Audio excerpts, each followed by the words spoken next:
Praise the lord. ప్రభువైన యేసుక్రీస్తు నామములో ప్రతి ఉదయం దేవునితో సమయం అనేటువంటి కార్యక్రమానికి మిమ్మల్ని ప్రేమపూర్వకంగా ఆహ్వానిస్తున్నాను. దేవుని బిడ్డలారా, మీ అందరికీ ప్రభువైన యేసుక్రీస్తు నామములో నా హృదయపూర్వకమైనటువంటి వందనాలు తెలియజేస్తున్నాను. మంచిది, మరొక దినాన్ని దేవుడు మన జీవితంలో మనకు అనుగ్రహించినందుకు మనం ఎంతగానో దేవునికి కృతజ్ఞులమై ఉన్నాం. దేవునికి మహిమ కలుగును గాక. ప్రియ దేవుని బిడ్డలారా, ఈ దినం పరిశుద్ధ గ్రంథంలో నుండి ఒక చిన్న లేఖన భాగాన్ని మనం ధ్యానం చేసుకుందాం. 138వ కీర్తన 8వ వచనాన్ని నేను చదువుతాను. మీరు జాగ్రత్తగా ఆలకించగలరని నేను ఆశిస్తున్నాను.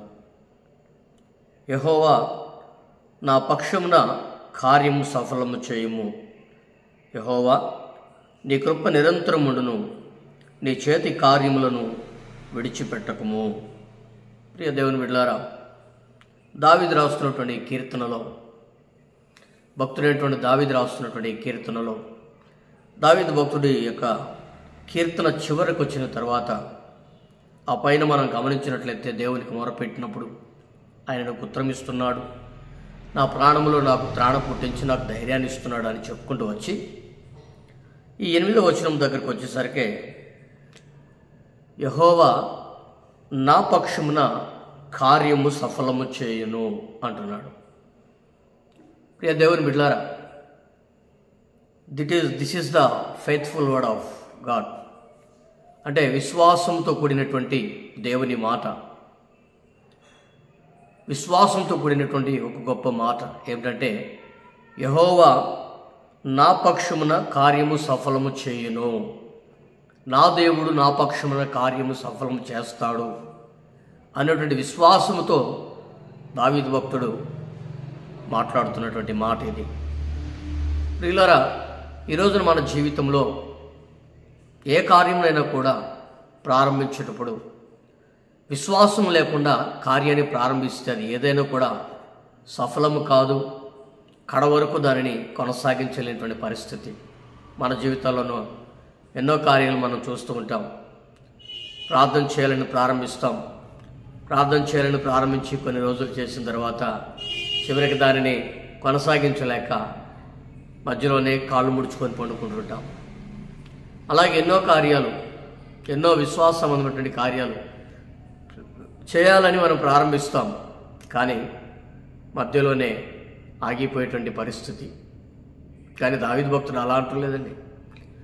నా కార్యమును ఆయన సఫలము చేయును, నా పక్షమున ఆయన నా కార్యమును సఫలము చేయును. ప్రియ దేవుని బిడ్డలారా, ఈరోజు మన వ్యక్తిగత జీవితాల్లో మనం ఏ కార్యమునైనా చేయబోనుకున్నప్పుడు ఈ విధమైనటువంటి విశ్వాసపూరితమైనటువంటి మాట మనం పలకగలిగినట్లయితే దేవుడు మన జీవితంలో ఒక గొప్ప ఆశీర్వాదకరమైనటువంటి అనుభవాన్ని దేవుడు మన జీవితంలో నింపగలిగినటువంటి దేవుడై ఉన్నాడు. దేవునికి మహిమ కలుగును గాక. ప్రియులారా, పరిశుద్ధ గ్రంథంలో ఒక వ్యక్తిని గురించి మనం ఈ దినం జ్ఞాపకం చేసుకుందాం. ఆ యొక్క భక్తుని పేరు అబీమెలెకు. ఈ యొక్క భక్తుని యొక్క వ్యక్తిగత జీవితంలో మనం గమనించినప్పుడు మనము ఆ యొక్క వాక్యాన్ని ఒకసారి చదువుదాం. ఆదికాండం 24వ అధ్యాయం. ఇతను అబ్రహాముకు దాసుడు అనేటువంటి విషయాన్ని మనము ఒకసారి గమనించాలి. అబ్రహాముకు దాసుడైనటువంటి ఇతను తన యొక్క జీవితంలో అబ్రహాము తన కుమారునికి వివాహము చేయాలని ఆలోచన ఉంది. తన దాసుడిని పిలిపించి తన చేతి కింద, తన తొడ కింద చేతి పెట్టించి ప్రమాణం చేస్తుంటాడు. ఆ ప్రమాణాన్ని ఒకసారి మనం చూద్దాం. 24వ అధ్యాయం 1వ వచనం నుండి నేను చదువుతున్నాను. అబ్రహాం బహుకాలం గడిచిన వృద్ధుడై ఉండెను. అన్ని విషయంలో యెహోవా అబ్రహామును ఆశీర్వదించెను. అబ్రహాము తనకు కలిగినటువంటి సమస్తం నిలుచున్న తన ఇంటి పెద్ద దాసును చూచి, నీ చెయ్యి నా తొడ క్రింద పెట్టుము, నేను ఎవరి మధ్య కాపురం ఉన్నానో ఆ కానానీయుల కుమార్తెలలో ఒక దానిని నా కుమారునికి పెండ్లి చేయక నా స్వదేశమందున నా బంధువుల యొద్దకు వెళ్ళి ఇస్సాకును నా కుమారునికి భార్యను తెచ్చునట్లు ఆకాశం యొక్క దేవుడును భూమి యొక్క దేవుడునైన యెహోవా తోడని నీ చేత ప్రమాణం చేయించదనను. దేవుని బిడ్డలారా, తన ఇంట్లో పుట్టినటువంటి పెద్ద దాసుడట, తన పని వాళ్ళందరికీ కూడా అధికారి. ఈ యొక్క అధికారికి ఒక బాధ్యతను అప్పగిస్తున్నాడు, తన దాసునికి ఒక బాధ్యతను అప్పగిస్తున్నాడు. ప్రియ దేవుని బిడ్డలారా, ఈ బాధ్యతను తీసుకున్నటువంటి ఈ వ్యక్తి ఆ అబ్రహాము యొక్క తండ్రి ఇంటి దగ్గరికి వెళ్ళి, అబ్రహాము ఉన్నటువంటి ఆ స్వదేశం దగ్గరికి వెళ్ళి, అబ్రహాము కుమారుడైనటువంటి ఇస్సాకుకి ఒక చక్కని కన్యకను తీసుకొని రావాలి. ఆ బాధ్యత అప్పగించాడు అబ్రహాము ఈ బాధ్యతను తన యొక్క భుజాన వేసినప్పుడు ఇతడు ఐదారిపడలేదండి, కృంగిపోలేదండి. ప్రియ దేవుని బిడ్డలారా, మనం గమనించినట్లయితే 10వ వచనం చూస్తే, అతడు తన యజమాని ఒంటెలలో 10 ఒంటెలను తన యజమాని ఆస్తుల శ్రేష్టమైన నానా విధములుగా వస్తువులు తీసుకుని పోయాను. అతడు లేచి అరామ్నాహారామిలోని ఉన్న నాహోరు పట్టణమును చేరి సాయంకాలంలో స్త్రీలు నీళ్లు చేదుకొనుటకు వచ్చు వేళ ఆ ఊరి బయట ఉన్న నీళ్ల బావి యొద్ద తన ఒంటెలను మోకరింపచేసి ఇట్లా నేను ఏమని అంటున్నాడు చూసారా? నా యజమానుడు అబ్రహాము దేవుడు అయిన యెహోవా, నేను వచ్చిన కార్యమును త్వరలో సఫలం చేసి నా యజమానుడు అబ్రహాం మీద నీ అనుగ్రహము చూపుము అంటున్నాడు. నేను ఎందు నిమిత్తమై వచ్చానో ఈ కార్యాన్ని నీవు సఫలము చేసి నా యజమానుడి మీద అనుగ్రహము చూపమని ప్రార్థన చేస్తున్నాడు. ఇక్కడ ఒక విచిత్రాన్ని మనం గమనించాలి. ఆ దాసుడు ఒక్కడే మోకరించలేదండి, దాసుని దగ్గర ఉన్నటువంటి ఒంటెలను కూడా మోకరింపజేశాడు. ఈ రోజున మనం చేస్తున్నటువంటి ఏ పని ప్రారంభంలోనైనా మనం ఒక్కళ్ళమే ప్రార్థన చేస్తే ఆ కార్యం ఎప్పటికి కూడా సఫలం కాదు. మనతో పాటు మన చుట్టుపక్కల ఉంటుండి మన కుటుంబీకులలో కూడా అందరు కలిసి మోకరింపజేసి ప్రార్థన చేస్తే ఆ కార్యం అతి త్వరగా, ఒంటరిగా ప్రార్థన చేస్తే కార్యం సఫలం అవుతుంది కాదని నేను చెప్పను. కానీ అయితే గుంపుగా చేసినటువంటి ప్రార్థన అతి త్వరగా దేవుని సన్నిధికి వెళ్ళి కార్యమును సఫలం చేయుటకు దేవునిని ప్రేరేపిస్తుంది. ప్రియ దేవుని బిడ్డలారా, మన వ్యక్తిగత జీవితాలలో పరిశుద్ధ గ్రంథంలో అనేకమైనటువంటి ఆధారాలు గుంపుగా కూడి ప్రార్థన చేయటం వలన ఆ ప్రార్థన దేవుడు ఆలకించినటువంటి మాట మనం చూస్తాం. ఇశ్రాయేలీలు అందరూ కూడా దేవునికి మొరపెట్టారు. ఆ మొరనగినటువంటి దేవుడు ఇశ్రాయేలీలందరిని రక్షించడానికి ఐగుప్తులో ఉన్న ప్రజల బాధ నిశ్చయంగా చూచితిని అని మోషేని బలపరిచి ఐగుప్తు దేశానికి పంపలేదా? షడ్రక్ మేషక్ అబేద్నెగోలు మోకరించి ప్రార్థన చేసినప్పుడు సింహాల గుహలో వేసినప్పుడు సింహము నోళ్ళు మొయ్యలేదా? అగ్నిలో వేసినప్పుడు అగ్నిబలం చల్లారలేదా? మరి మేడగది మీద 12 మంది అపోస్తులతో పాటు ఇంకా అందరు స్త్రీలు మరి దేవుని సందులో మోకరిస్తున్నప్పుడు ప్రార్థన చేస్తున్నాడు, పరిశుద్ధాత్మ వారి మీదకి దిగలేదా? ఐక్యంతో చేసే ప్రార్థన ఎప్పుడైనా కూడా బలమైనటువంటి కార్యం చేయటకు శక్తి కలిగినదై ఉంది. ఇక్కడ ఎలియాజరు మోకరిస్తున్నాడు. సారీ, నేను ఇందాక ఎబ్నేజర్ అని చెప్పాను కదా, ఎబ్నేజర్గా ఎలియాజరు మోకరిస్తున్నాడు. తర్వాత ఒంటెలు కూడా మోకరిస్తుంది. మోకరించిన తర్వాత దేవునికి సన్నిధిలో ప్రార్థన చేస్తున్నాడు. నా దేవా, నా యజమానుడకు అబ్రహాము కుమారునికి భార్యను తెచ్చుటకు నేను ఇక్కడికి వచ్చాను. ఈ సాయంకాలం ఇక్కడ నీళ్లు చేదుకోవడానికి వచ్చిన స్త్రీలలో ఎవరైతే నేను నీళ్లు అడుగుతానో వారు నాకు మాత్రమే కాక నా ఒంటెలకు కూడా అడగకుండా నీళ్లు తోడిపోస్తారో వారే నా యజమాని కుమారునికి నేను సిద్ధపరిచిన భార్య అని చెప్పి ప్రార్థన చేసి ఈ కార్యం సఫలమవుతుందో లేదో అని కనిపెట్టుకొని ప్రార్థన చేస్తున్నాడు.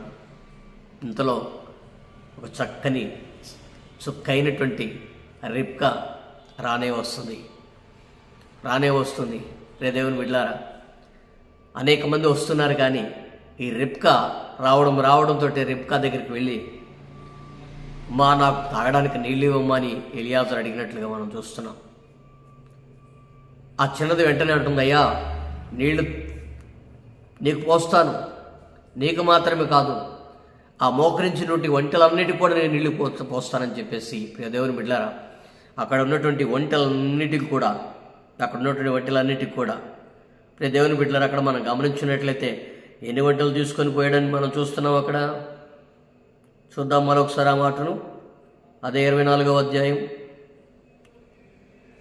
3వ వచనం నుండి నేను చదువుతాను, వినండి. నా స్వదేశమందు నా బంధువుల యొద్దకు వెళ్ళి ఇస్సాకును నా కుమారునికి భార్యను తెచ్చినట్లు ఆకాశం యొక్క దేవుడును భూమి యొక్క దేవుడునైన యెహోవా తోడు నీ చేత ప్రమాణం చేయించును. ఆ దాసుడు ఆ దేశమునకు నా వెంట వచ్చుటకు ఒకవేళ ఈ స్త్రీ ఇష్టపడిన ఎడల, ప్రియ దేవుని బిడ్డలారా, ఇంకా మనం చదువుకుంటూ వస్తే 10వ వచనం, అతడు తన యజమాను వంటలలో 10 వంటలను తీసుకొని వచ్చాడట. ఎన్ని వంటలు? 10 వంటలు. ప్రియ దేవుని బిడ్డలారా, సైన్స్ ప్రకారంగా మనం చూస్తే ఒక్కొక్క వంటె 10 తొట్ల నీళ్లు తాగుతుంది, 6 తొట్ల నీళ్లు తాగుతుంది ఒక్కొక్క వంటె. అంటే పెద్ద పెద్ద తొట్లు ఉంటాయి కదా, 1000 లీటర్లు పట్టే తొట్లు, గాబులు అంటాం మనం. అటువంటి గాబులు 6 గాబుల నీళ్లు 6 తొట్ల నీళ్లు తాగుతుంది ఒక్కొక్క వంటె. అంటే ఈ 10 తొట్లు అంటే 10 వంటలు అంటే ఇంచుమించుగా 10 6లు 60 తొట్ల నీళ్లు ఆ చిన్నది బావిలోంచి దిగడం, నీళ్లు తోడుకోవడం, మరలా పైకెక్కడం, ఆ తొట్టిలో పోయడం, ఆ వంట తాగేటట్లు చేయటం, మరలా దిగడం, మరలా పోయటం. ఎంత పని చేసిందో చూసారా?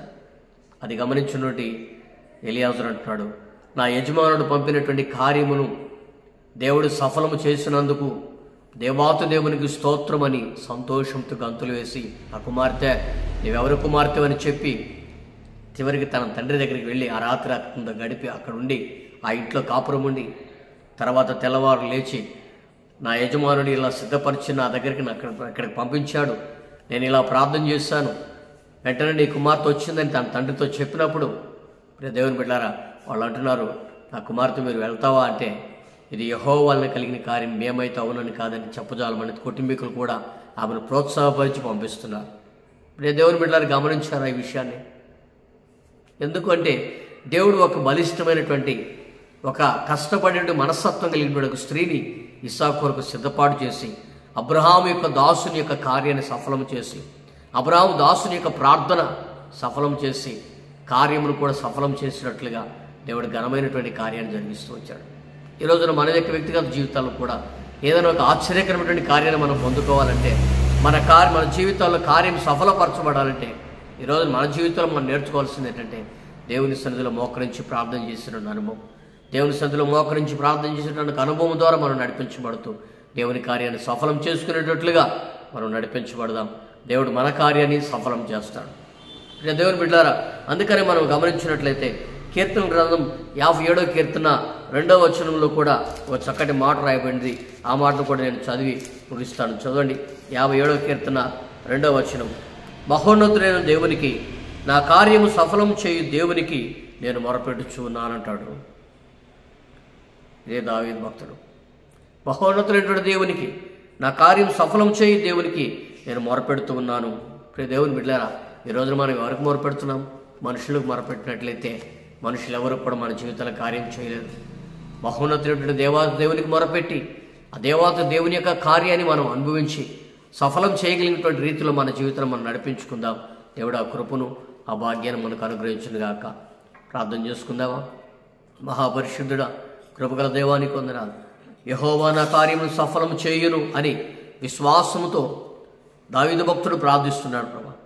అదే విశ్వాసం ఎలియాజరు కలిగి, తండ్రి నా యొక్క యజమానుడు కుమారునికి భార్యను నా దేవుడు సిద్ధపరుస్తాడని విశ్వాసపూరితమైనటువంటి ప్రార్థన ఎలియాజరు ఏ విధంగా చేసి, అయ్యా మరి ఇస్సాకు కొరకు ఒక భార్యను సిద్ధపరచుకోవడానికి ఆయన తను మోకరించి తన ఒంటెలను మోకరింపజేసి ఏ విధంగా అయితే ప్రార్థన చేసి, నా కార్యం సఫలం చేసిన దేవునికి స్తోత్రమని కార్యం సఫలమైన తర్వాత నిన్ను స్తుతించాడు, ఆ రీతిగా ప్రభా మేము కూడా మా కార్యం సఫలం చేయగలిగినటువంటి నీ మీద మేము ఆధారపడి నీ సన్నిధిలో మోకరించి, అయ్యా మా ప్రార్థన ద్వారా మా కార్యాలను సఫలం చేసుకునేటట్లుగా మనుషుల సహాయం మీద మేము ఆధారపడకుండా మీ సహాయం మీద మేము ఆధారపడి మా యొక్క కార్యం సఫలం చేయవాడు యెహోవాయే అని తండ్రి విశ్వాసపూరితంగా మాట్లాడగలిగేటువంటి ఆ మాట మా నోటి వెంట వచ్చినప్పుడు సహాయం దయచేయమని కోరుతున్నాం. మీ కరుణగల హస్తములకు మా జీవితాలను అప్పగిస్తుండగా తండ్రి మా కార్యములన్నీ మీరే మా జీవితాలు సఫలం చేయమని, మహిమ ఘనత ప్రభావం పొందుకొనమని మీ ఘనమైన కృపగల హస్తానికి మా జీవితాలను అప్పగిస్తూ యేసు నామమున అడిగి వేడుకొనుచున్నాము తండ్రి, ఆమేన్. మంచిది ప్రియులారా, మీ అందరికీ నా హృదయపూర్వక వందనాలు. మరి మీ ప్రార్థన అవసరతలు ఏమైనా ఉంటే మరి స్క్రీన్ మీద కనపడుతున్నటువంటి ఫోన్ నెంబర్లకి ఈ ప్రార్థన అవసరం తెలియచేయండి. వాట్సాప్ ద్వారానైనా లేకపోతే ఫోన్ కాంటాక్ట్ ద్వారానైనా మీరు మీ యొక్క ఫోన్ ప్రార్థన అంశాలను తెలియజేయవలసిన ప్రేమతో తెలియజేస్తున్నాం. అలాగే ఈ వాక్యాన్ని మీరు వినండి, అనేకులకు షేర్ చేయండి. మరి తద్వారా మా పరిచయాన్ని ప్రోత్సహించగలరని ప్రేమపూర్వకంగా తెలియజేస్తూ నా మాటలు ముగిస్తున్నాను. సెలవు తీసుకుందాం.